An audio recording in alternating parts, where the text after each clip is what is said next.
Après la COP 15 dédiée à la lutte contre la désertification, la COP des villes, un sommet international des maires sur le climat, initié par l'Association internationale des maires francophones, se tient à Abidjan les 1er et 2 juillet.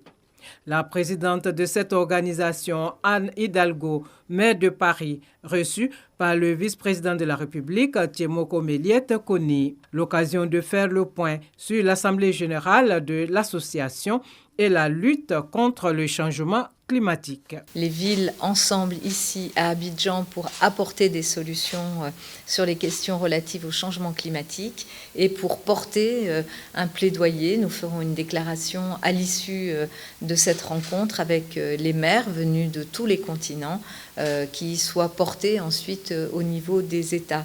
Je voudrais dire que le choix d'Abidjan ne doit rien au hasard. D'abord, nous sommes ici en Côte d'Ivoire, dans un pays où le président Alassane Ouattara a porté des projets, une prospérité, a porté aussi la paix dans ce pays. Et dans ce pays fonctionne aussi une grande ville, Abidjan, qui sert de référence. L'administrateur de la Côte d'Ivoire au Fonds monétaire international FMI, en visite de consultation, est venu féliciter le gouvernement pour la résilience de l'économie ivoirienne face à la pandémie de Covid-19.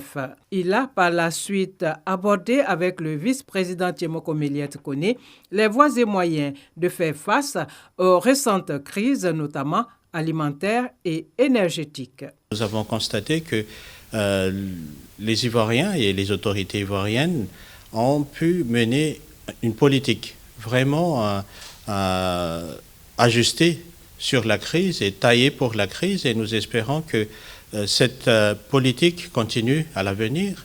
Et aussi, le Fonds monétaire international est prêt à accompagner le pays dans un programme qui pourrait mener encore plus le Côte d'Ivoire pour être un des leaders du pays de l'Afrique.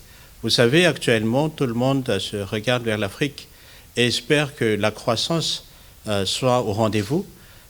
Pour le Côte d'Ivoire, vous êtes déjà à 7%.